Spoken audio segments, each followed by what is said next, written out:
It's We're okay. live now. We're What's live up, now. Hi. everyone? Welcome back to the Trainman Report. Joining me Shoot, is shoot. Alex Montagano, local NDG personality. It's possible he's DJ. I don't know, but I don't know anything about that. I don't Uh, know.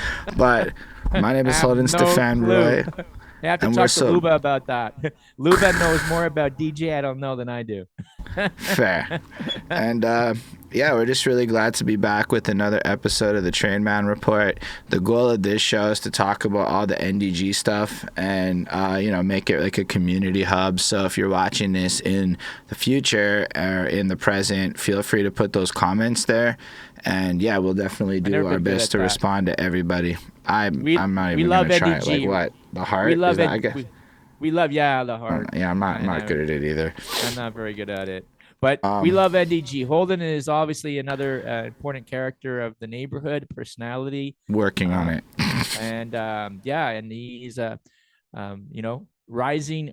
Uh, what would I call you? You're not a rap star. I would call you. What I would would you? not consider myself a star, but I would say like I'm an entertainer We're all. slash media personality that also raps and does a bunch of stuff. Like I have a blog, I make content, I podcast a lot. Like it's nothing for me to just jump on a call with somebody and be like, let's make a podcast.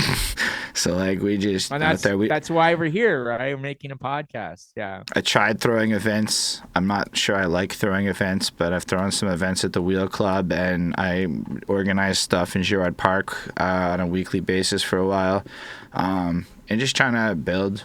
I'm also technically on the board of directors of Notre Dame des Arts. I joined that this Ex- year. Excellent. Good stuff. As you know, Helen Mayer, who runs the Art Hop, um, graciously invited me to participate in her art hop art tour, and and she told me that NEG has the most artists in the city than any other place in the city, which I was surprised to hear. But when I'm online on social media, there's clearly a lot of artists out there in NEG who have great things to share, and I really I really dig the creative process and whatever form that takes. So I really like I get excited and happy, and I bought a lot of local art, and I want to consume it as much as possible, because I think it's a really great way for us to spread the love, right, and build a sense of community. Yeah. Yeah, I think there's a lot of art here.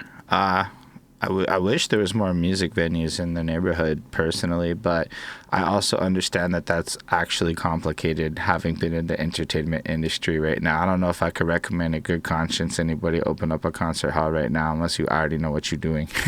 um, Yeah, it's a tough gig. It's a tough gig. Well, there's I know that the art hop is very challenged in finding exhibition space. There was the Hampton Gallery, and from what I understand, that's no more. And I think that's tragic. We should have like a local like art space. you Um, know what? I'm pretty sure that this is actually related to one of the topics you wanted to talk about today. Because one of it the is. things that the venues have to deal with, because like I've gotten into the local hip hop scene.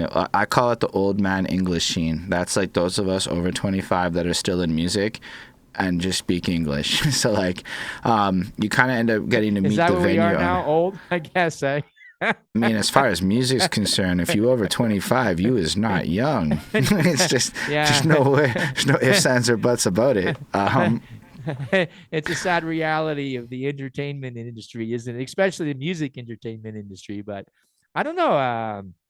I think that, when I look at the music scene today, uh, it's far different than when I was younger. The music scene when I was younger, you like kind of had like groups of scenes. You had like the mods, you had the the rockers, you had the rockabilly guys, and it was the goss. Well, we didn't call it goss back then. We call it the alternative scene. Goth, something that came out in the '90s. It was kind of metamorphized.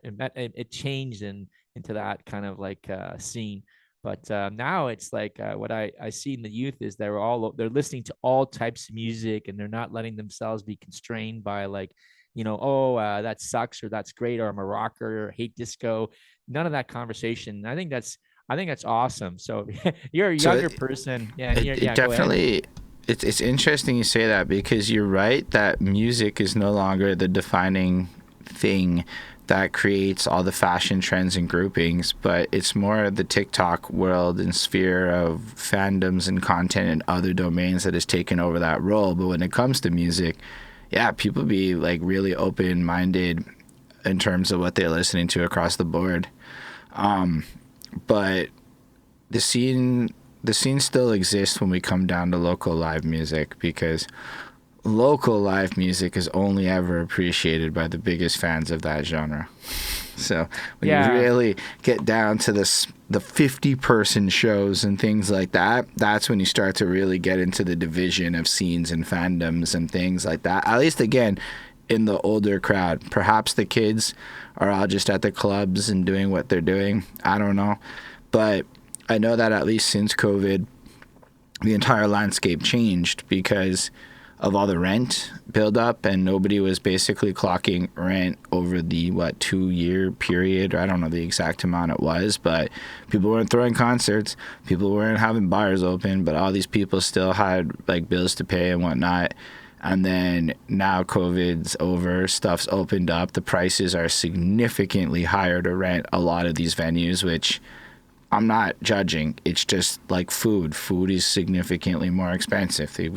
It's just, I'm sure lumber, you work in construction, lumber It price. sucks. It sucks. I tell you, I'm in the construction business, and like my costs have gone through the roof, and my capacity to pass on these costs to customers are limited, of course, because there's only so much customers are like, able to absorb.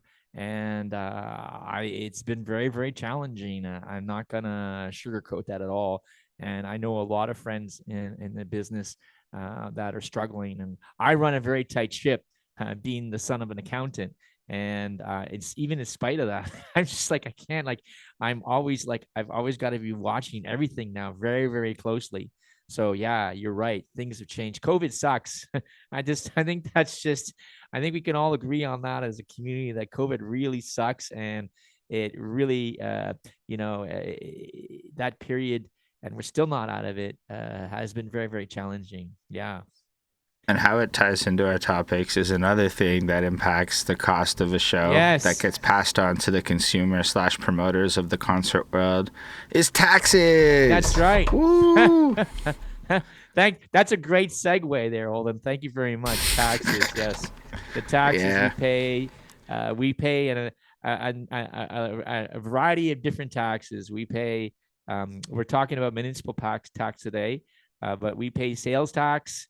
We pay one sales tax to the Quebec government, went to the federal government. We pay municipal tax. We pay provincial tax. We pay federal tax. We pay taxes on our gasoline, which I guess it's in addition to sales tax. And then we have a tax on gasoline to fund public transport. We have the fees. Then there's fees, right? There's a variety of different fees that we pay. So I could go on a long time on that. But we're dishing out a lot of money to the governments, that's for sure. A lot of our money goes to the government. And what I find odd is that if we get crappy service from a company that we give our money to, that we buy, for example, be cell phone service or a bad meal, whatever the case may be, Right. we react to that. We go, I'm not buying that again. That really wasn't a good value for me. Yet, and I'm not blaming us. It's just we kind of like expect, like, I don't know. We don't really see it, I guess. It's not really, we don't have a direct connection to it, but I don't think we challenge the quality of the services, or the quality of the benefits we get in return for the tax dollars we spend. Yes. So I I think that's an important definitely, question. I don't know how people would challenge it. That would be like my first question is like, okay, So we find out the tax breakdown is bad. I mean, the too long didn't read version of it all is NDG pays a lot more in taxes per person or something to that effect, and we don't get as much back from the city. And then Valerie Plant just hiked up everybody's property taxes across the city, which is another tax that's going to affect everybody in the city, regardless of. And CDNEG got hit hard by that. And the reason why we're getting Hold on, each of the boroughs get different tax increase rates. It's all related to the increase in the valuations, right? So because the average increase in property value went up higher in CDNEG, especially NEG, higher than other parts of the city. We're getting walloped. We're getting walloped more because the way the city taxes us is based on $100 of property value. So for every $100 of property value, you pay like, whatever the rate may be. So it's all tied to property value. And what I did is I did this exercise, which is related to the building you live in, Holden. And we're not going to tell people where you live, but it's an interesting exercise because you're a renter. And like many people in Montreal, the majority of Montrealers are renters. And what gets lost a lot is that renters don't realize that they are paying municipal tax via their rent every month. And I thought I would go through an exercise to show how that expresses itself, because I do have access to your landlord's tax bill. It's all online. So I have that information. So I thought we'd go through it. So, all right, how do we go through it? Run us through it. Well, I have these documents, of course, right? This is a spreadsheet that I calculated. And so the source documents for this exercise is, right, you can't see that. Okay, before I in the future, if you want to just share screen, we can share screen. Oh, we can? Well, it's not important for this future. So here, what matters is these are the real deal tax stuff that he's actually Googled and found. Yeah, so this is the tax bill for the building in which you live in there, Holden. So that's it. That's wild.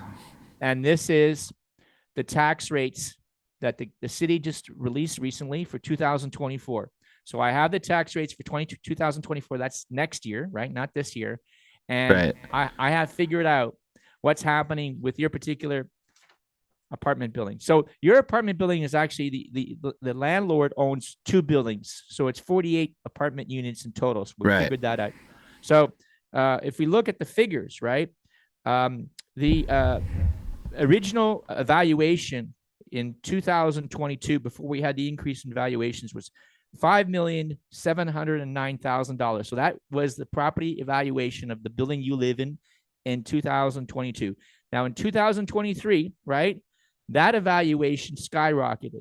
Okay, it went to $8,221,800.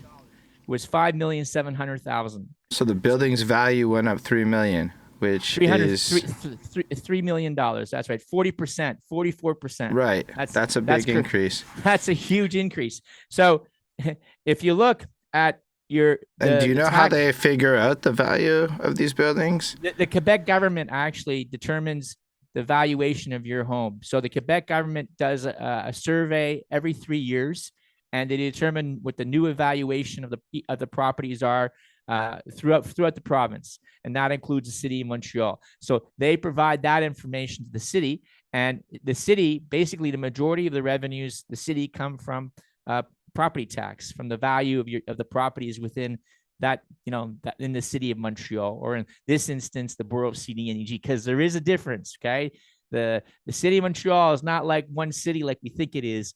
It is a city, yes.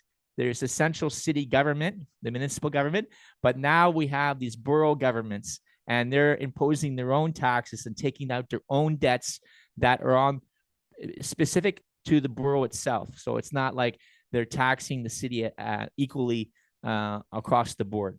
So let's continue with the exercise. So your billing went up 44%. So do you want to just take a guess how much taxes your landlord paid on your building in 2023? I should have got the 2022 figures because you could really see a jump. But can you guess what they were in 2023 for the billing? Hard for me to guess because you told me ahead of time, but Oh, it all was right. 50K or Jared, something like that. Yeah. $47,118.76. So this is what your landlord, they have to cut a check 2 times a year, right? To this city. So they're cutting the check $23,559. The city allows you to pay it in 2 installments. Okay. So that's where you're at. So I figured it out. I looked at the 2004 rate, and your landlord's tax, right, was $47,000, right, in 2023, and in 2024 it's going to be $50,000. So Oh, that is right. So going up. that's the 50K. Yeah, Right. so that your building's tax, total tax, is going up $3,232.74. If I read that right, it's kind of small, but I'm sure it's 323274. That's correct. So what does this represent per unit? Because you have 48 units. That means it's the increase, right? Not how much you pay a year in rent. I mean, in taxes, excuse me. So the increase in taxes for your apartment is going to be $67.35. So that's going to be added to your rent. Now, what does that represent, right? For the entire year, right? What is the taxes? Okay, just the taxes. How much the taxes represent of your rent for the entire year? So for just the taxes, you're being charged $1,048.99. So that's how much you give, Holden, to the city every year Which as a is like renter. what, 80 a month or something? It's comes out to $87.42 a month. So That's correct. that means that we should be expecting a rent increase of over 100 at that point. Because if I'm not mistaken, they can pass this on to us. I know, I figured it Plus, out. The rent increase just for your taxes. Okay, this is for your taxes. This is not for the increase in right, how that's what much I'm saying. more There's all the renovation in the building, normal rent increase energy stuff. costs, heating costs, maintenance costs, all that kind of stuff. So that's not included. I'm just talking about the tax portion. That comes out to increase of $5.61 a month. So that's how much your rent will be going up a month just for the city taxes. That's it. So, it doesn't sound like a lot, but when you combine it with the total amount of taxes you pay during the year, which is $1,048.99, which represents $87.42. To me, you're giving $100 basically a month of the city for services. That's cleaning your street, right? That's keeping your parks clean. It's a variety of things, right? I just And want to don't. comment right quick on cleaning the street though, Yes. because like I'm confused. Like y'all gotta understand, I got a car very recently, so parking rules and NDG is a new discovery for me. I've Right. heard the horror stories, but you don't understand it until you're really living it, I suppose. And then, so I know that on one side of Rosedale, it's 10 to 2 street cleaning. Anyway, I moved my car before 10 this morning. Thankfully, it was good. Zipped out, and I saw the condition of the street. That's why it was like significant, because I saw what the street looked like at 10. I got back at like 11:45, and then accidentally parked in the don't park here for street maintenance zone, and I'm like, oh shit. And I went back and I moved my car, and I'm now driving around looking at how for 15 minutes I can't park on this side of the street. But I was also noticing, why did the street change? Like, why are there still leaves everywhere? Why is because these leaf piles are literally blocking an entire car's worth of parking. Like isn't that the whole point of moving these cars for 2 hours? Is to Again, clean these streets, and then nothing happened today. And I just noticed it because I happened to be out today. So in a sense, what you're saying is we are, whether we like it or not, as tenants of a building in Montreal, paying towards the collective bill of said street cleaning, and then the service is not being rendered correctly. So back to your original point, if we can complain at companies over, bad service, what do we do with the city? Why are we not riled up? Why are we not saying anything about it? Which I think that's what I'm trying to drive across, is that a lot of renter advocates always talk about this, that renters, you guys pay tax, and it also why they're trying to have that conversation too with renters is to try to get them to vote in municipal elections, because renter participation in municipal elections is incredibly low. It's pathetically low. Like, That's we because they already don't know canvas to us. it's already, yeah, because the canvassers know that statistically speaking, you guys don't vote. So if you're banging on Which could doors and you also go, be yeah, like circled back to statistically speaking, we don't get canvassed to. So you could yes, run this in a loop. So homeowning it's recursive. get Yeah, that's right. It goes in because a and loop. I'm sure there's solicitation laws that make it kind of complicated for them to walk into the building and just randomly No, start banging on doors. Are they allowed? during an election, the landlord has to give me access to the building to bang on doors if I request it. I say I'm running an office. It's a protected right in the by the Directeur Général des Élections, so I can get access. But the statistically speaking, politicians know that, or again, you said it's self-serving, right?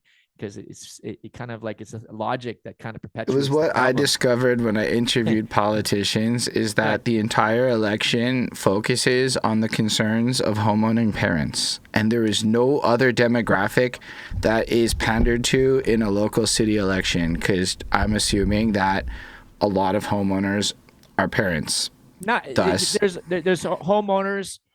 You would target special interest groups who are motivated. For example, you would target, for example, Projet Montreal targets, believe it or not, cyclists. Surprise, surprise. And people who are environmentally conscious. Their constituencies typically left of center. Believe it or not, they also one of their big target demographics in elections are dog owners. If you remember, during the Coderre administration, Coderre introduced all these laws that were kind of like anti, like pit bull laws, and a lot of yeah. dog owners were like kind of really opposed to that because they didn't agree or to breed specific. So But even that if you was go to dogs, right? Chances are you're a homeowner, because it's super hard to bring your dog into an apartment these days. and that's And why the cities invest a lot of money in dark dog parks. But wait, let's get back to taxes. We digress. I really want to focus on this. Do you mind? yeah, go for it. So, the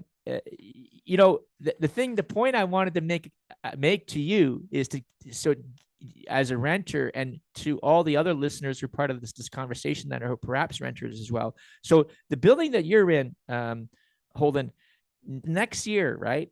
They're going to be giving the city $50,351.50. So those 48 apartments, that's what you're collectively, that group is giving to the city, $50,000. So on an individual level, it might not sound like a lot of money, but collectively, that's a whack of cash. That's a lot of cash. Now, I want you to think of something, Holden. When you walk out of your building and you look around where you are, what do you see? Do you see other apartment buildings that look like your apartment building? Yeah, of course. So And each of those buildings are dishing out to the city kind of the same amounts of cash. So if you got like 4 or 5 of those buildings around you, right? You're like, 50,000, you're looking at $250,000 the city's picking up in taxes around you. So, the reason why I wanted to drive this point home was that, I have a question yeah, go about ahead. this. So, is there an argument to be made that technically the renters contribute even more collectively than the regular homeowners do? Or is like the value of your home just high enough that you guys contribute more? That's a good question. I haven't done the math on that, so I can't answer that with any confidence. I don't Because know. like I imagine the That'd be houses interesting. are like worth like 1-ish million or something, or 750,000 or whatever in the area, That's a based good. on, That's a and great then question. because That's a like great question. there's Yeah. let's say 48 units in just this little building, and that's at 8 mil. I know that there's a correlation between valuation and rent price, and I know that the rent prices on my block are a lot higher than they used to be, right? So when you look at like Fielding, right, and you really run that strip from like Walkley all the way to Coronation, that's just apartment buildings. There are no houses there. And I think there's only one of them that is actually just defunct. And every one of them, other than that one, is full of people at this point, and most of them probably are in a unit amount comparable to mine, if not more. Yeah, and Granted, those will be bigger buildings. there's Grand, there's Sherbrooke, but I can't again. I want to say that I want to say yes, but I can't because I haven't crunched those numbers. I do have those numbers, as you know. I went to the Access Information Right. court had to secure data from the city. And one of the things they gave me was a financial profile of each borough. And in that financial profile of the borough, it does break down the taxation between like single family units, um, um, commercial institution, because that's the big thing in CDNEG that hurts us from a taxation point of view, is that from the borough level, is that we have a lot of institutions within our borough. Like we have the Glen, the Glen Hospital, the MUHC Super Hospital. We Right. have Concordia University. We have a lot of high schools, elementary schools. We have the Jewish. We have St. Mary's. We have Saint Justin. Oh my God, I could keep on going here. We have U of M, University of Montreal, is located in Côte des Neiges, and all these massive, massive, properties that have massive property valuations don't pay city tax; they're exempt. So this hurts us from a revenue generating perspective. And the thing that So also just to hurts. like clarify what you mean, the literal space like these campuses and things take up, that because they're not houses slash commercial enterprises, in a sense they're not contributing to taxes, that other boroughs that aren't so stacked with city stuff get more That's correct. housing, and thus it plays into it. And this has to do with like the size of the borough and space allocation per unit as like a Exactly. metric to look for. And what happens is that these institutions tax our Do we really infrastructure. have like half the city's hospitals in like one borough? I'm gonna run the figures. It's like a lot of information. I'm in the process of crunching the numbers, and I'm gonna do that. I need to do that comparison because I want to know where CDNEG stands vis-a-vis medical facilities and educational facilities. Um, I'm guessing that we're second to Ville Marie, and the difference is though that Ville Marie has massive commercial, buildings, commercial real estate, and they're high. So the property values of those properties are much higher because the property value is the land and the building that's on it. It's both. So if you have big land and you have a very little building, the valuation basically is just the land. But if you have a big land and a massive like 20, 40-story building on that piece of land, the evaluation is much higher. For example, I got the tax information for the borough, and you know what business I feel bad for in CDNDG? You know which one makes me feel bad, and it makes me fear for it. I'm scared about this business because it's iconic. You know which one it is? It's the Orange Julep. The Orange Julep sits right on the Cary Expressway. This is like, coveted commercial property, right? Right beside an expressway. And it has this huge piece of land, but the Orange Julep itself, right, is a very small property. It's not like a office tower, like 40, 50-story office tower. And their tax bill is insane. And I look at it and like, how can they stay in business selling orange juleps and hot dogs and stuff like that? And I fear for it because I'm not worried about economically, it. what's that? I'm less worried about it. I got to Yeah, but meet there. I got to do some business with them recently, actually. oh, So really? I'm like, yeah, I'm like, Well, that, they could afford that video. what I'm concerned about with the orange julep is that the owners go, it's not economically viable for us to use this land to sell orange juleps and hot dogs, and this concerns me. But then I digress. I went off on a big tangent right now, No, it's a but I good think tangent. That's what people need. I think However, it was I good think I exercise. think they're okay. I think like on some, I can't go into more information live on the internet. I don't think nobody needs to be stressing the julep right now. I'm glad to hear that because I heard it changed ownership recently, and I'm like, oof. Are these guys looking to buy the orange julep so they can flip it and sell the property for like an office development or condo development project? Because this is a fear that I have. Because when I look at the tax bill, it's not economically viable. Oh, okay. You I want to know just who the worked with the granddaughter of the right? founder on a video project for my. Ah, okay. So That again, I'm not stressing the julep right now because she's very passionate about keeping the legacy alive, and it's a legacy. it And is. that's something else where, like, even if, let's say, they hit a certain degree of financial trouble, there is a case to be made that the city would invest in keeping it alive because it, in and of itself, promotes Montreal tourism. I agree with you. I'm not going to disagree. But I even made a model of it. Holden, you've seen my orange julep, Yeah, right? So I it's share gorgeous. your passion for it. So here's another one, Holden. Who do you think is the biggest taxpayer in the borough of CDNEG? Who do you think that is? Who do you think Um, is the entity that this single entity, landlord, property owner that gives most tax to the city of Montreal and to the borough, of course? You know who that? You know who that is? I don't even know how to guess that. There's too many entities. Who's the entity that gives the most? You know the Smart Center on the corner of Jean Talon and the Carey Expressway, where you find Toys R Us, Walmart. I think there's other stores there, commercial enterprises. They give the city about $2 million a year in taxes, 2 million something in that range. Massive, massive tax bill. So, you know, if you have a big hate on for Walmart, but I don't like it either, right? But they're giving our city $2 million a year so they can spend it to, like, pay for services.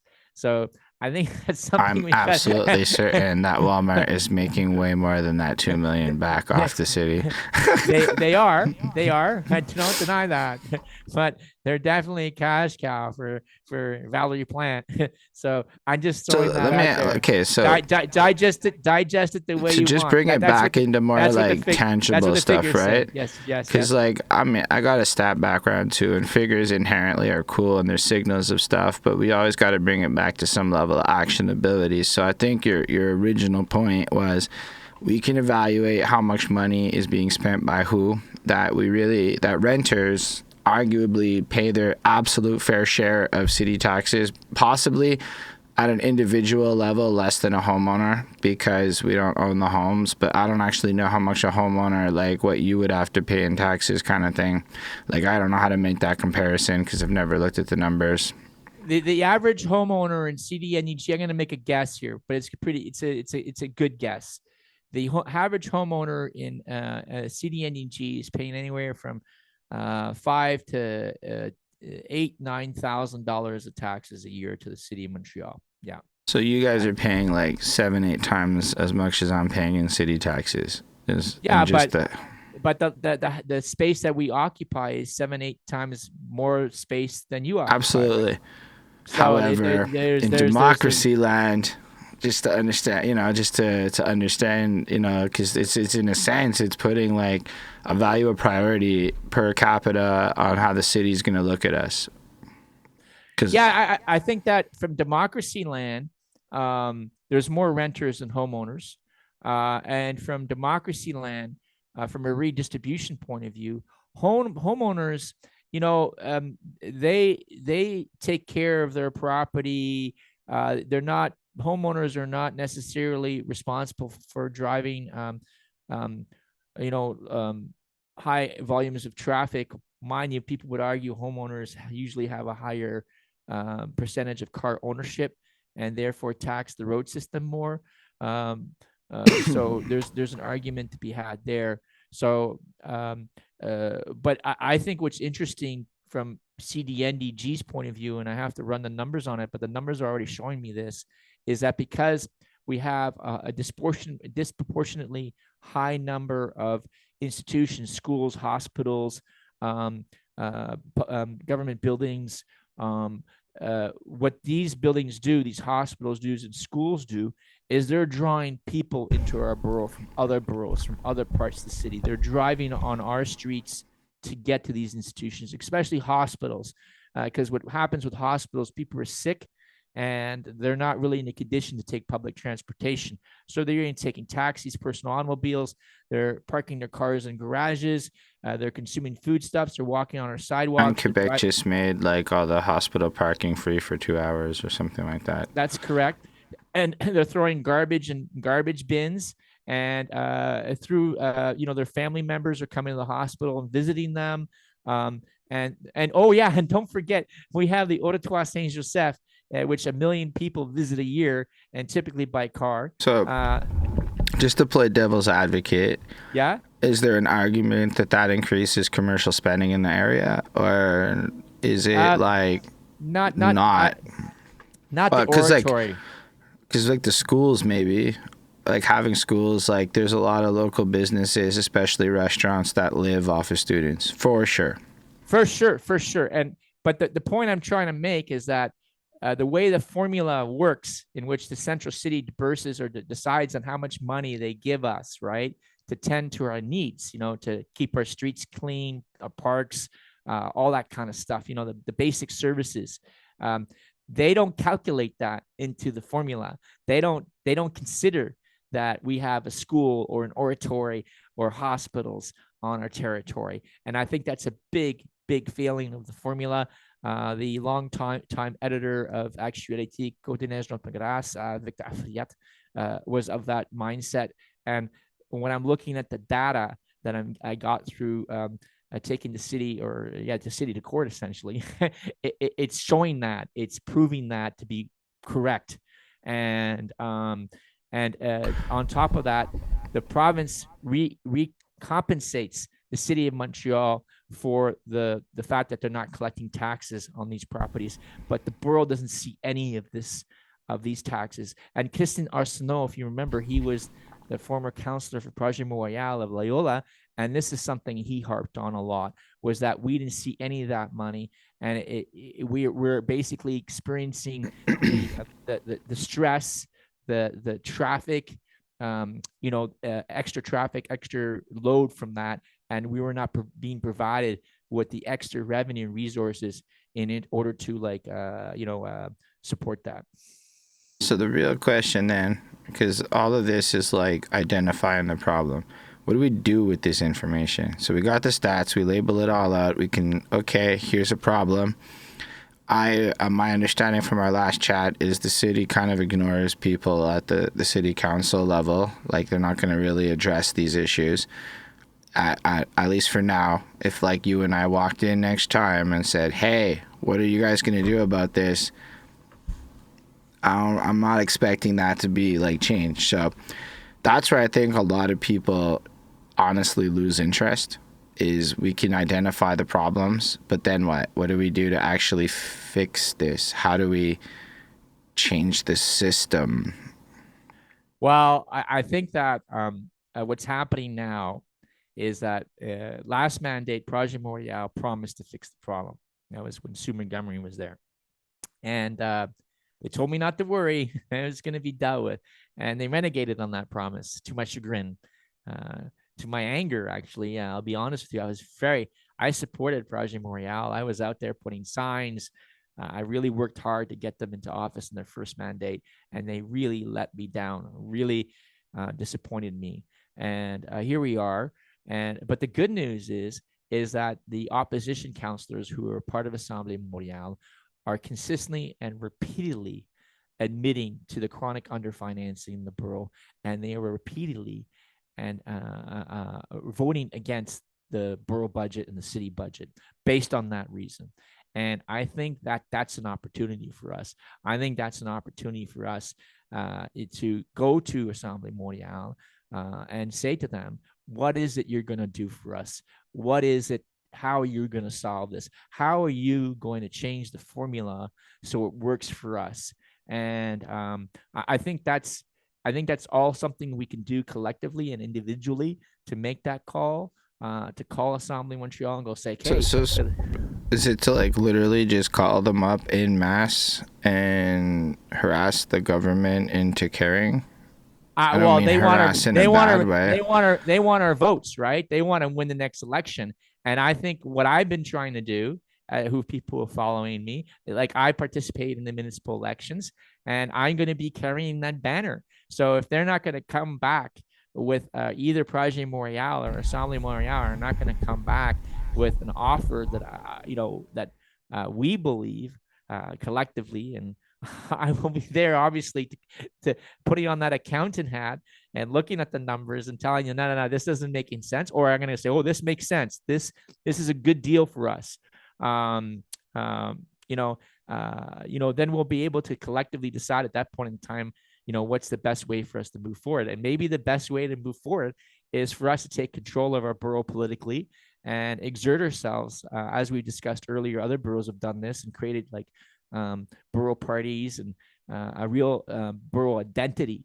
And by creating a borough identity, they're able to use this to leverage the political system to give them the political goods, which we have failed to do. So just to like translate that to everyone, Montreal got a giant board of people, like I think it's like 485 people or something, to represent all the voting that goes on for the stuff that the Parliament of Montreal does, because that's how our system ends up working.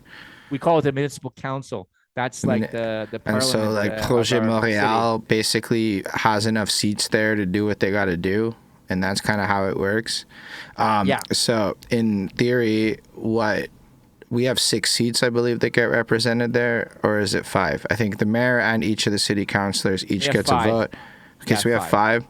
So in theory, if all 5 of these seats were a unified block of people that were not any of the major parties, you become more of a force in city council, because 5 votes can swing a tight thing. And that's how you create voting blocks for your borough that represent your borough. And anybody coming to that voting block is going to have pro-NDG stuff in mind, because otherwise, why is the NDG block going to care about what you're saying?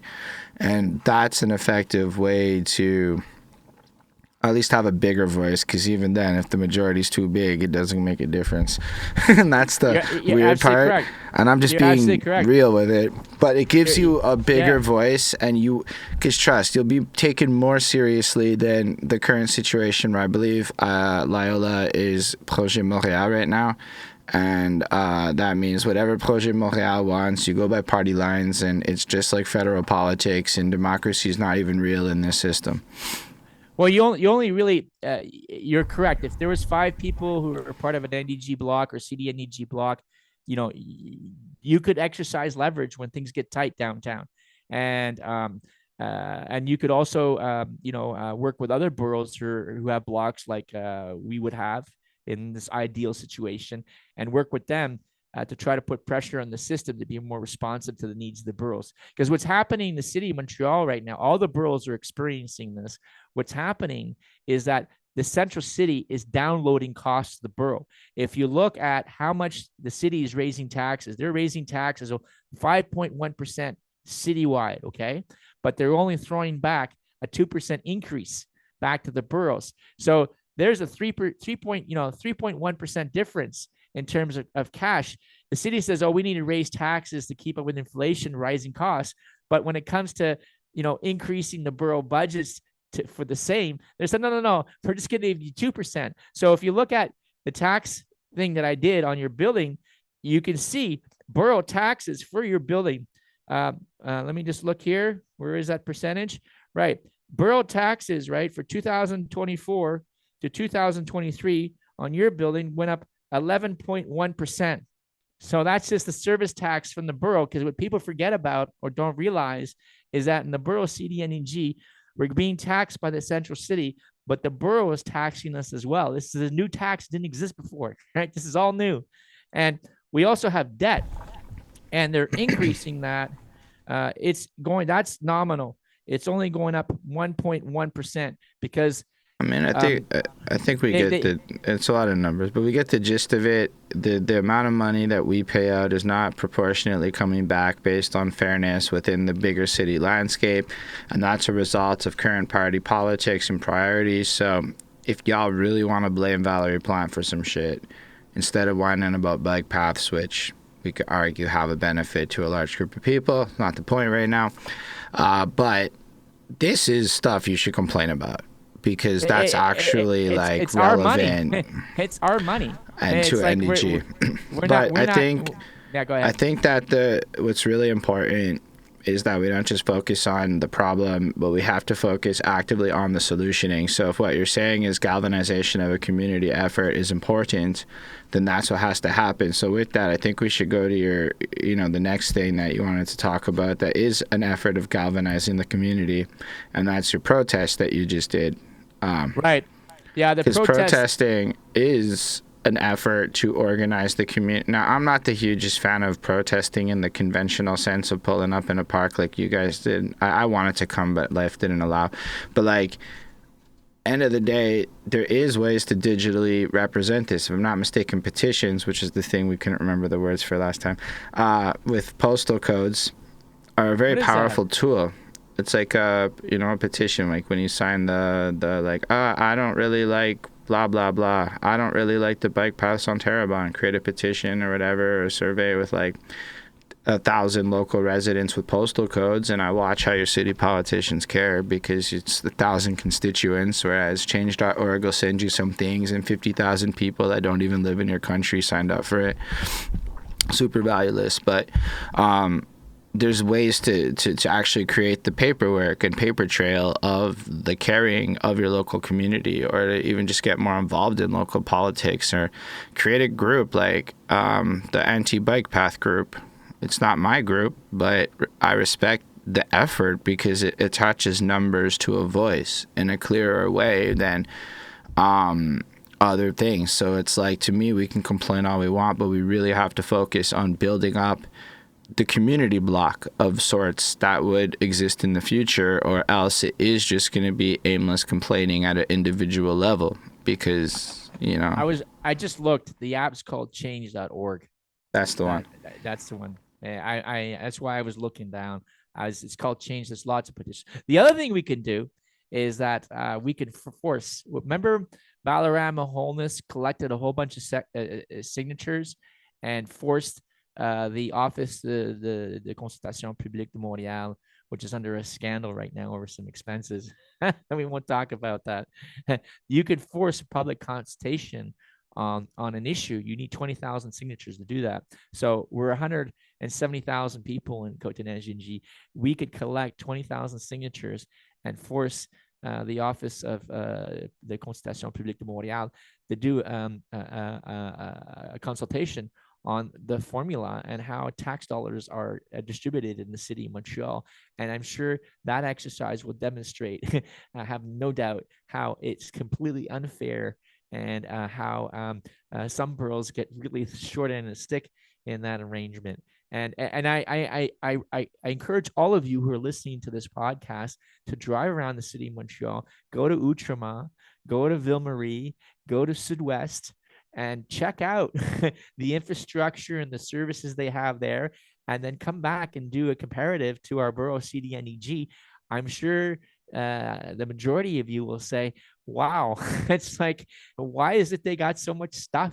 And they have these beautiful parks and these art exhibitions and these installations and all this kind of stuff. And we got like, we got scraps here. It's just, to me, it's shocking.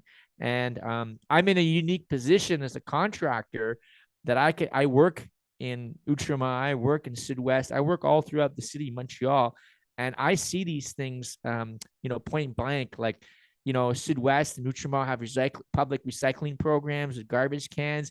I can the state of their parks, the infrastructure that's there, the community centers. Like when you're downtown and you see those public bike repair stations where you can get a bike pump and like a quick little fix on your bike if anything happens. They have these in Park X and the Plateau. Plateau is another borough. Go take a walk around the Plateau, and sure, the Plateau has invested a lot of money in over the years in, like, how do you say, the greening of the environment. But there's also been a lot of creative things done. Public art exhibitions. There's been like streets that have been turned into public park spaces. A lot of creative, interesting things that have done there. That have really contributed to the quality of the life that people live there. Obviously, Right.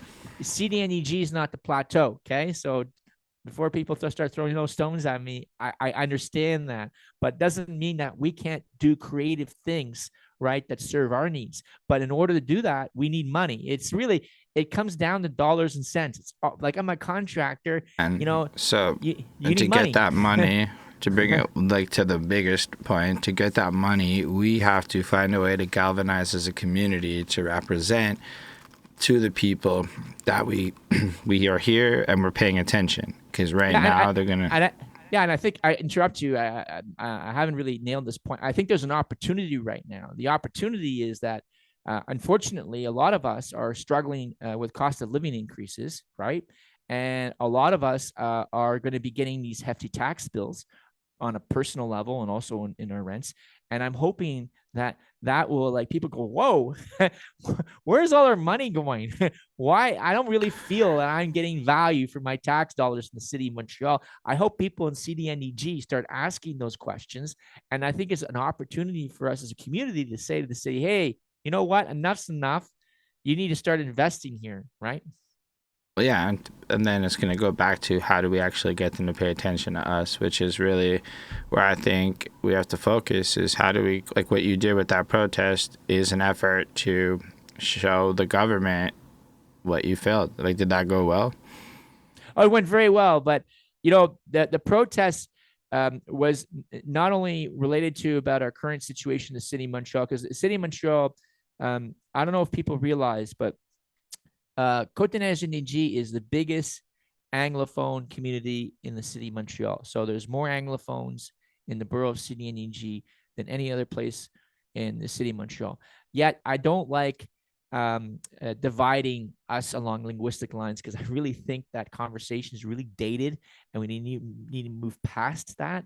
But at the same time, we need to recognize collectively that a number of different communities with different backgrounds worked collectively to make Montreal what it is.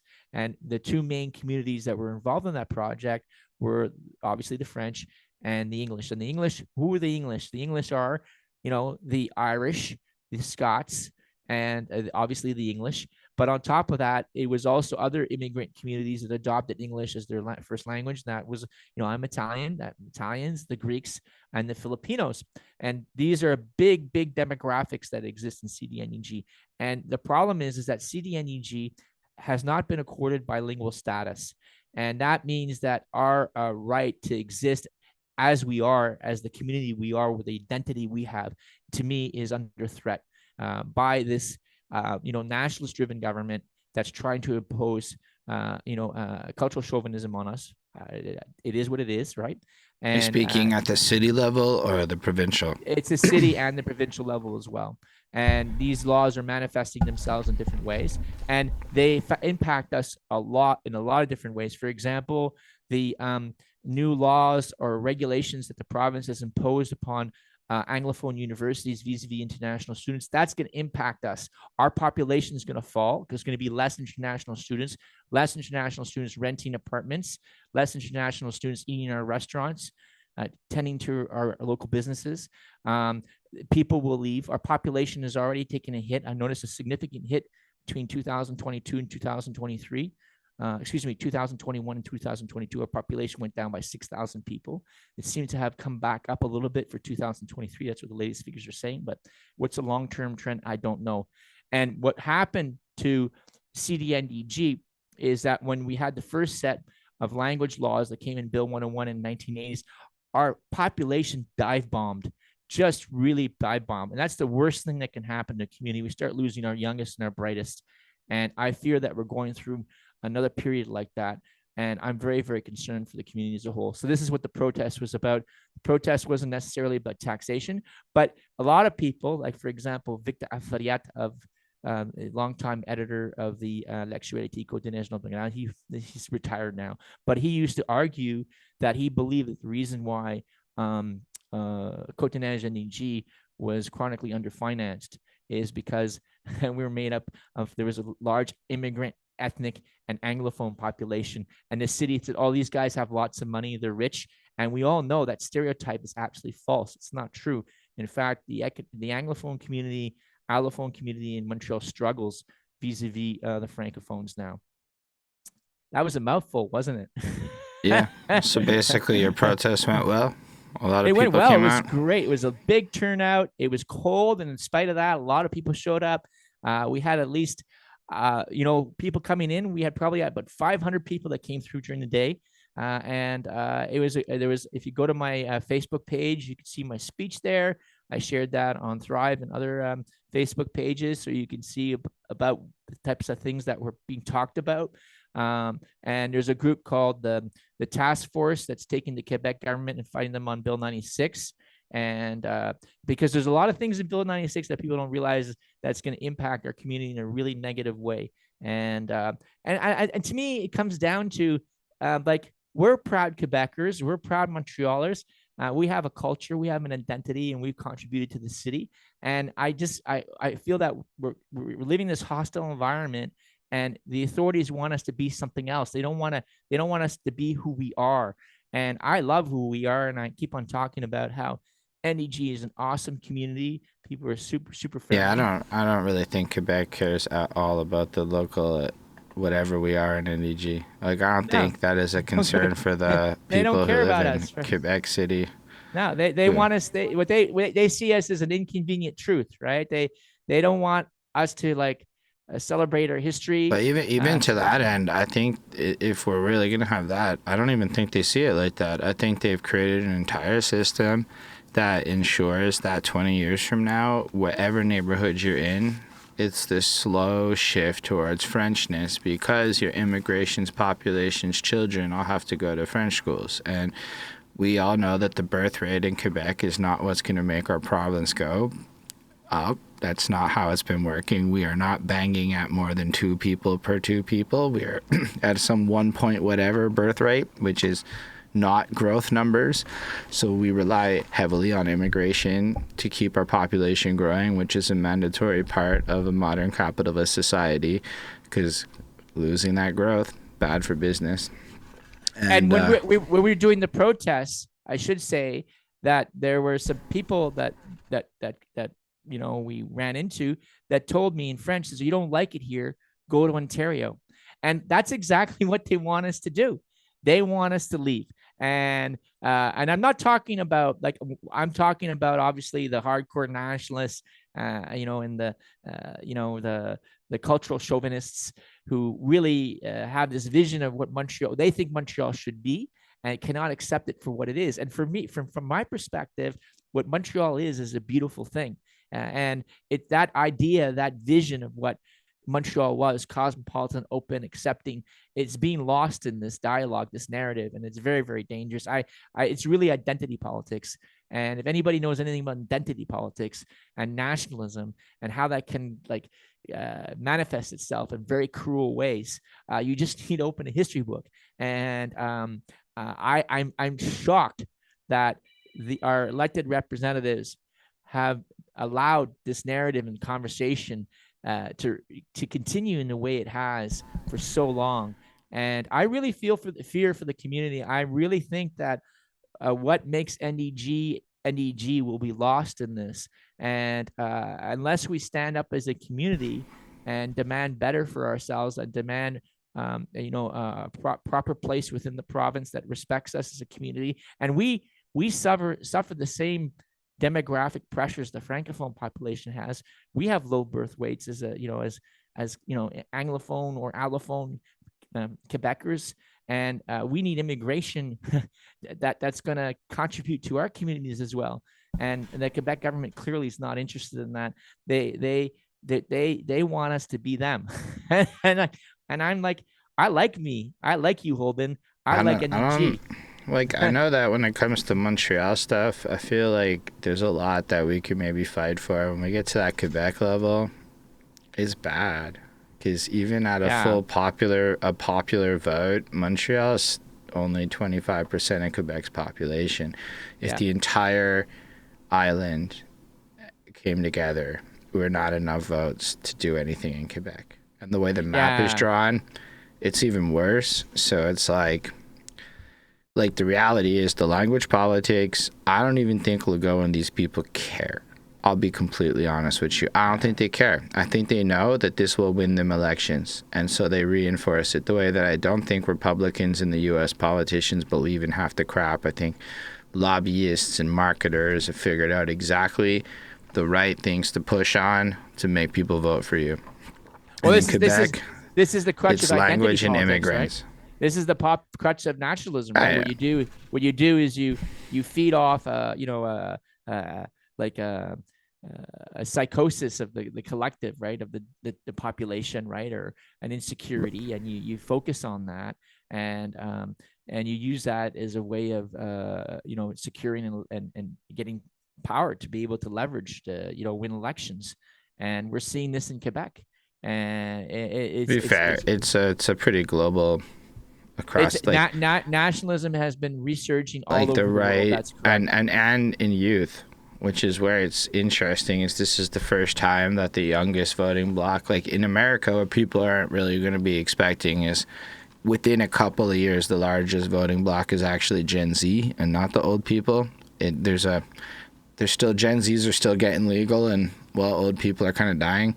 So that combination of things has the largest voting bloc being young people, and they're more conservative than the last few generations are. So it's going to be a drastic shift in the political landscape, and I don't know how it's all going to play out, but I definitely think that there is an argument to be made that by protesting visibly ongoing basis, because that's the thing, if your one protest is the one protest and you never do it again, then nobody's going to care. But if you were to pull up every month or whatever, like the bicycle protest, I don't know if you're aware of that, but there's a group that does this illegal bike route or whatever. I don't know if it's illegal, but they do this bike route once a month to protest the need for bike lanes, and through that initiative they've managed to generate funding, raise awareness, and trigger the studies that lead to a Saint Denis bike path where they can calculate a number of people. So there is tangible organized movements within the city that you can point to, because I mean, bike paths is a hot topic, and you know why? Because there are protest groups that have really fought for the rights of bike path people over the last 20, 30 years, and the way modern capitalism works is lobby groups control everything more than individual voting. So it's like there's nothing to really stop the general population from taking the tactics of lobby groups and just employing them. There's really nothing to stop us from doing that. You got to use the tools available to you, and there's a lot out there right now. You've had, you've said quite a few things there that are, concerning. First of all, Gen Z, and how are they going to be like, how are they going to put their imprint on the political landscape? That has yet to be seen. Are they more conservative? I don't know. I have to see that. What I am concerned about, I'm getting old now. It's hard for me to accept sometimes. I'm Gen X, and what I do see now is, first of all, our collective knowledge of the Second World War and what happened, transpired there, the Holocaust, that's fading, and that's dangerous. I think that the memory of Second World War and the horror and the cruelty of that, create a lot of pragmatism out there in terms of like how to deal with our collective problems. And the other thing that really concerns me is that I don't think we're teaching kids, or I should call them kids, young adults, whatever the case is, enough about, like 25-year-olds are Gen Z at this point almost. Yeah. So it's like they're young, pretty. we're not. They're in the business sphere now. Yeah, civics 101. Like, what is a democracy? What is how does that function? That stuff. The only reason I even know about it, and I'm 36 now, is because I went to cadets. The only place that taught me about the government.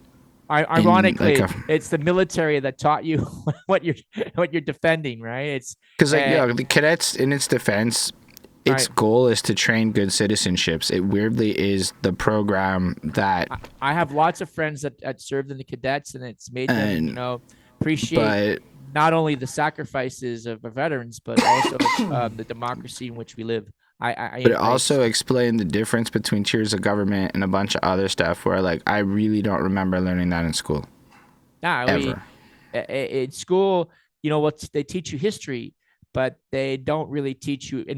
Like, this is from what I understand. I could be wrong, but I don't think they're teaching, civics 101, and and the whole idea and the whole concepts behind a democracy, participatory democracy, and representative democracy. We have a representative democracy, and how that works. I think that a lot of our political institutions are outdated in Canada. We're still like running on the first past the post system. We discussed that in your last pod. A lot of other jurisdictions, even the States, they have runoff elections now because they recognize, if you got 20 candidates, it doesn't make sense that one candidate wins with like 10-15% of the votes that were cast. You need runoffs, and to sort of like consolidate a clear majority around options, options, two options, or three options for that matter.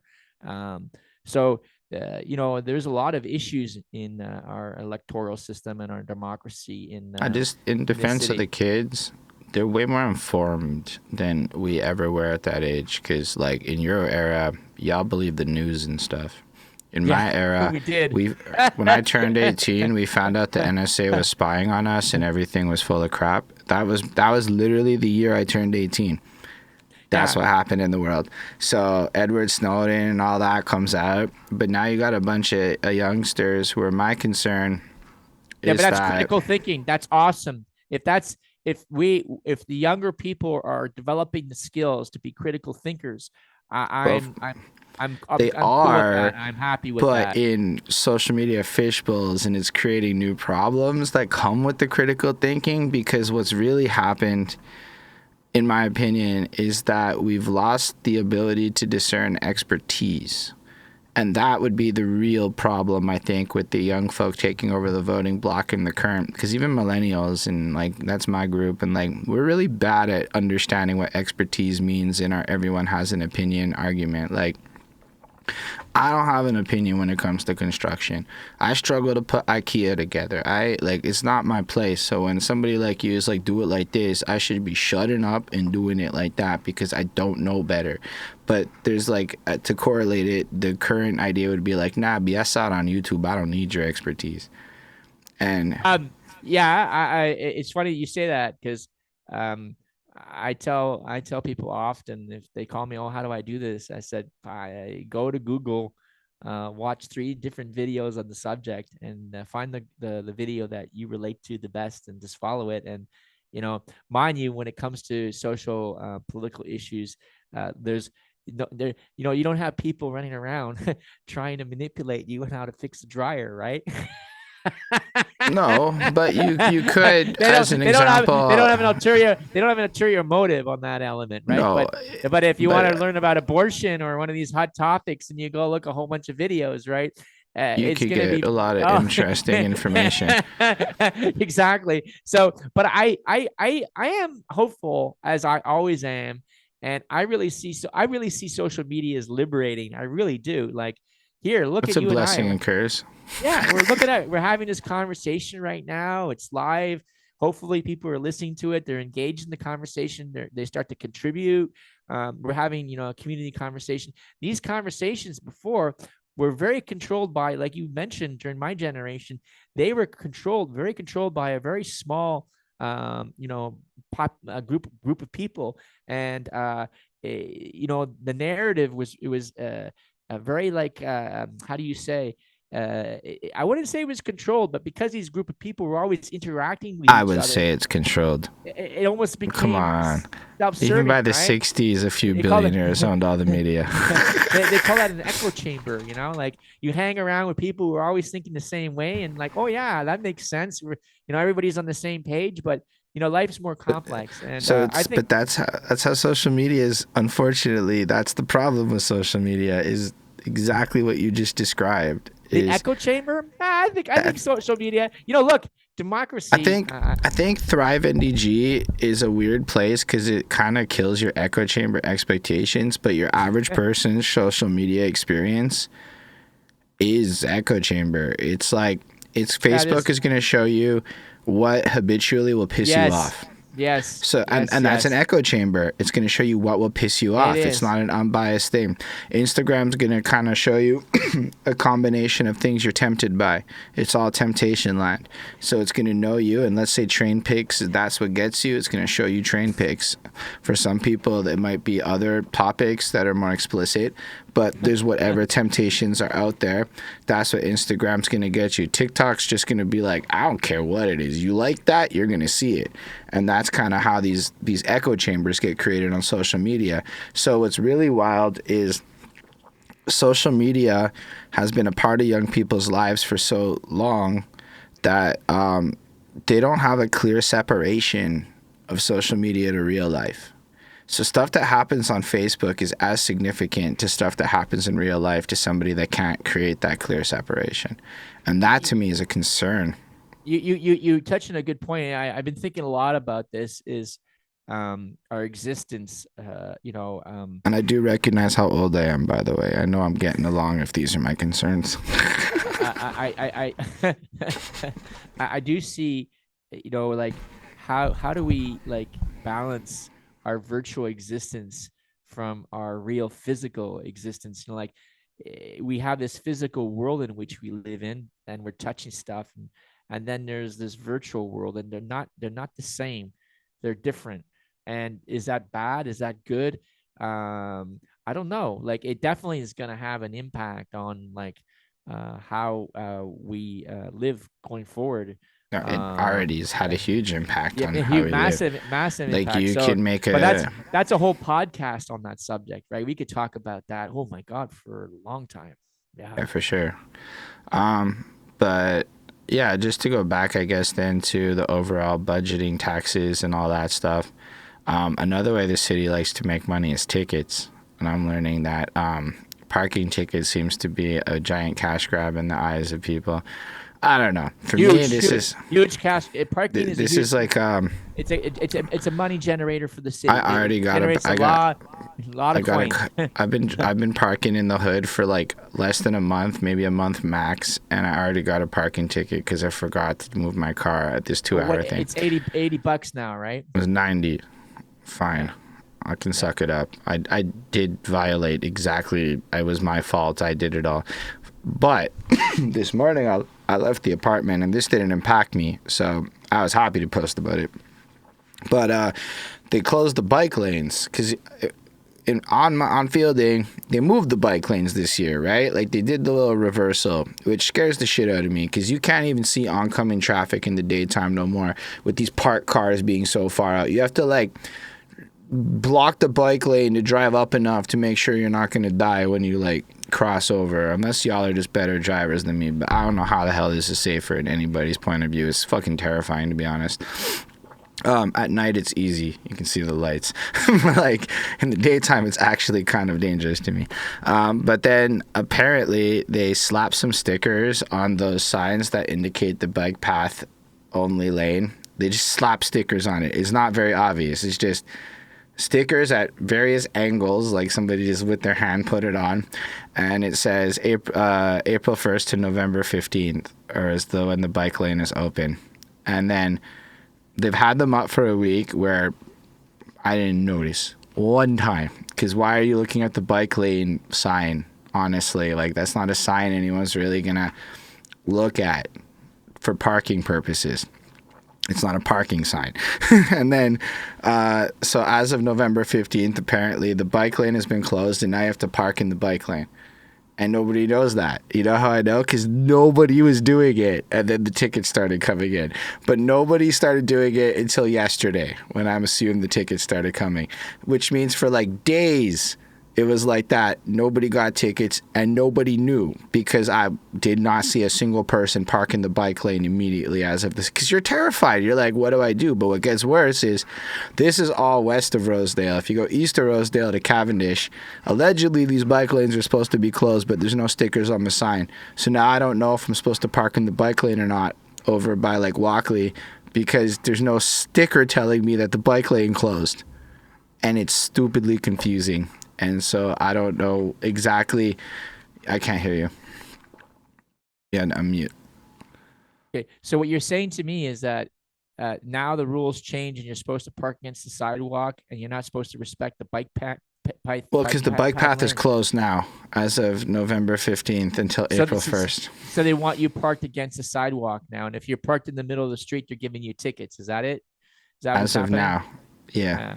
Yeah, But that's only on confusing. one side of Rosedale, because the other side of Rosedale, it's not clear yet. Because so all the people are not parking in the bike lane there Very because they don't have these stickers on. And so why would you only put the sticker, like, you know, like that's where it's like this is a very unclear situation. So if we're paying all these people for taxes and all this stuff, one would argue that clearer notification methods of changing laws should be something, especially because I believe the city should take into the account that the spread of news has been completely throttled.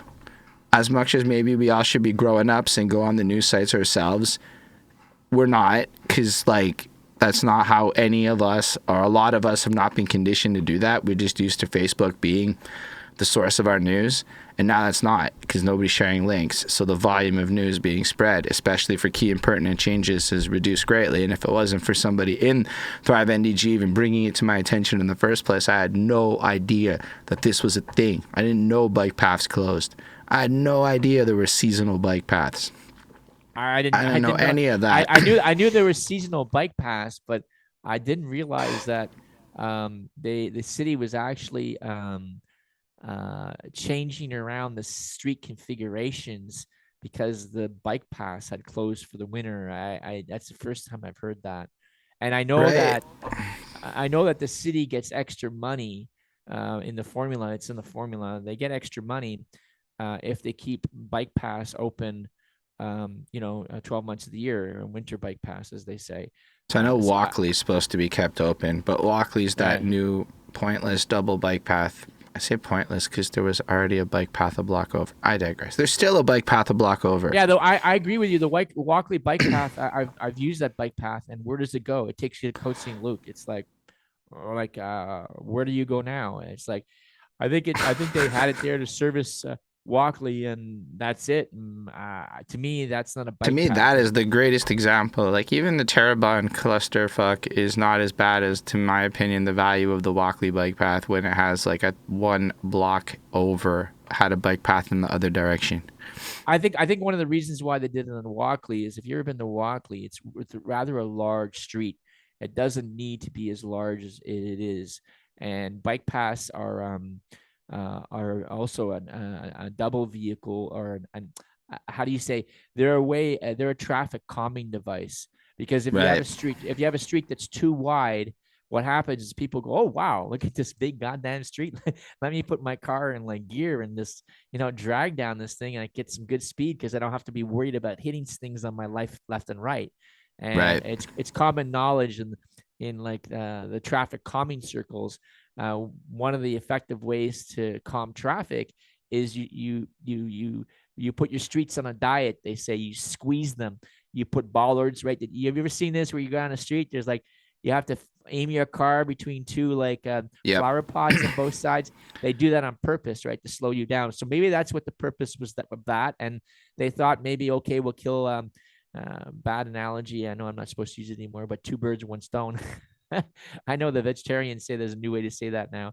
And I've never heard anyone criticize me for that. I would look them in the eye and be like, no, okay. It's out there. It's a real thing. I know. I was called out on it. And yeah. And maybe they decided they're going to do that, add a bike path and to service the Walkley population, because Walkley, that's Walkley is an identified area where you have vulnerable populations, and you have the Walkley Community Center, which is located on the corner of Côte St. Luc and Walkley, which was a former McDonald's. Pierre Bourque set that up. I remember that. And maybe they felt that making a connection with that to like Southern NDG, people would use it. I've been on that bike path. So it's just not my priority of a bike path. I'll be honest. I highly just ignore that bike path because I just go up to King Edward and I just bike in the street, ignoring the bike path network entirely because I live on King Edward. Is that Yeah, I you go riding your past. bike and going past my house all the time? They're screaming profanities at me, Holden. Is that you? Happens sometimes.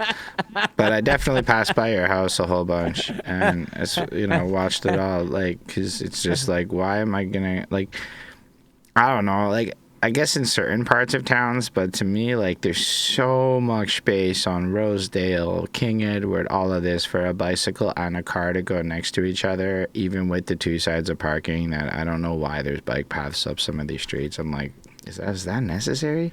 Well, I will say this. I think that I think there's bad connections between Western NEG and Eastern NEG. Like, for example, supposedly the city implemented this new bike path connecting us with the mountain. I haven't taken the new one yet. I admit that, but I used to cycle a lot from King Edward and go up the mountain. This kind of thing I like to do, and it was dangerous. There's, you have to go through Isabella, cross the Cary Expressway, and go up Lacombe. Lacombe had a bike path, but it was really done as an afterthought. We have really in NDG in terms of bike paths. To me, the only true commuting bike path we have where people use it to commute work, in my opinion, is the Maisonneuve. That's it. That's all we got. And we're a large borough. And I don't understand, like, why don't we have anything connecting, like, the major institutions like Loyola campus of Concordia with U of M? To me, that just makes sense. And so and then when you get to Outremont, I always find this, I'm always like baffled by it. Is second you arrive to Outremont and Côte St. Catherine, there's this beautiful protected bike lane. It's gorgeous. You got this cement median that divides you from Yeah. traffic, and the second you hit the border of Côte Neige, boom, and it's gone. And I'm like, wow, those people in Outremont, they got it And then they nice. make you turn, and you have to go up to Edward Montpetit, where Yeah, it's not and it's like even. I just like total like haphazard, like I don't get it. And then I could go on. You go to Outremont, down Laurier, or any of these streets, and it's like you look at the public furniture, the parks. It's like you feel like you're in another city, and you know what? You are in another city. It's like it is what it is, and we have this idea that the city of Montreal is one city and we're equal. We're not. In actual, it can be argued, and I will argue that the city budgets that the cities are passing are illegal. They're against the charter, the Montreal Charter, because the Montreal Charter, it states very clearly that the taxation system is supposed to provide equality of services between the boroughs, and that doesn't exist. So, in essence, our council is voting through illegal budgets. And the other thing is that because of the way the taxation is designed, you have this city tax that's everybody gets taxed the same rate, of course, and then the boroughs are taxing their own boroughs population, but each borough has different values, property value amounts. So that means it's Right. easier for Ville Marie to raise money than we can. And like, how is that an equitable system? It doesn't make any It's sense. not, which is why And like we talked and no, about and before. We got to and get. nobody talks about this. It's incredible. None of our elected That's what we're representatives talk doing. about this. That's why we have to organize ourselves Yeah, to kind of make it a real, because it's going to come to numbers, and yeah. the more we show them we care, the more it becomes a campaign point. But And what that's about why your hat? What is that's going on with your trailer train you want hat? you want to take a train break, eh? We should have a graphic train break. We could look into all that. All right. So I'm wearing this hat. This hat is called a trailer train. And thank you for asking. Mind you, this is completely staged. Full transparency. So Holden and I thought it'd be good to break this podcast up with a train fact sort of like segment. Okay. So I'm wearing a hat that's called trailer train. And as you know, I'm a bit of a train nut. And if any of you come by during my open houses, you can see I created a train layout inspired by NDG, Griffintown, Montreal. So I hope that someday you'll be able to see it if you haven't. And one of the things about rail is that the way we transport cargo or merchandise on rail has transformed dramatically since the first trains ran. First trains ran, right? We had box cars, and people physically had to pick up stuff and load it in the box car. So I have an example. So boom, here's your box car. Can you see that? Yeah. The door would open, right? You'd have a bunch of schleps like me. We'd have like a step climbing in there, or we'd have a dock platform, and we would load and unload merchandise in that car. Very labor time consuming, and it was a big problem for the rails from a productivity point of view. So what happened? Someone got the idea of, oh, you know what we'll do? We'll bring the truck, right? With the trailer, of course, boom, boom. And we'll just roll the trailer on the rail car. So that's what they call a trailer train. But the problem with that concept is that you couldn't really drive the trailer from the side. You had to disconnect the car from the consist, which is the train. We call a train all its car consist. And you have to have ramps and drive that trailer truck on to the trailer, as you can see here. And that was also time consuming. Then, hey, someone had the brilliant idea of, right, why don't we create a container system, right? And this transformed the way we ship goods internationally. Massive transformation, lowered the cost of shipping dramatically, and allows us to have the quality of life we enjoy today. Yes, a box did that. So what happened is that the truckers, right, would have trailer car. They would pick up their container. I had to 3D print this, by the way. You can't buy this anywhere, which is bizarre. You can get the containers, but not the trailer car. So they would drive with their truck. They would go to the train yards, and it would be removed from the truck and deposited directly on a trailer car. And you even could stack it twice high. You see that? Isn't that cool? And they would have like a container kind of forklift that would remove and put this on the container car, the train car. We call this a car, of course. But it doesn't stop there, right? If you ever go to the port, the real port of Montreal, where we receive commercial goods, they have massive cranes that load this in container ships. So the container, it's a full integrated transportation system, ships, rail, truck. And the benefit of this system is that when the container arrives at the exporter, or the gentleman or the person or the woman who wants to export or transport goods, they load their stuff into the container, and it's only open when it gets to the destination where it's going. It's not tampered along the way, because you know what happens when things get tampered along the way, Holden? Do you know? Stuff goes missing. Things go missing. That's correct. So, and you see, they even have smaller container systems, right? Boom, boom. Right. For smaller needs. So that's the train moment. Yeah. How was that? That was great. We need feedback whether we should continue with that, or that's just too we just nerdy. keep doing it for a while. We have to run things. You have to just keep doing things, and then as it builds up, people will start coming and letting us know what they want. But just to let y'all know, we're gonna come back and do this again next Tuesday around 6 p.m. We're gonna do this all the Tuesdays.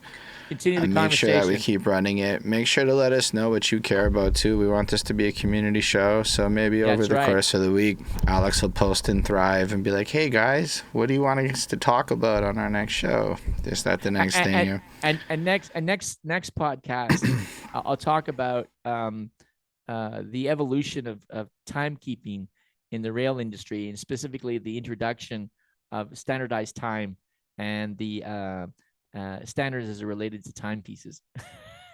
Let's go. But yeah, so thank y'all for watching this. We appreciate you being here with us. Make sure to share it with your friends. Tell people it exists. We're at the very beginning of this, so at this point, it's on you guys to put the word out, and then we'll just keep coming back and improving. Even just like having the conversation, we'll probably create a mailing list to keep you focused, and then try to organize some community efforts to give all of us that voice and turn this into a platform for the people. I just want to have a concluding statement.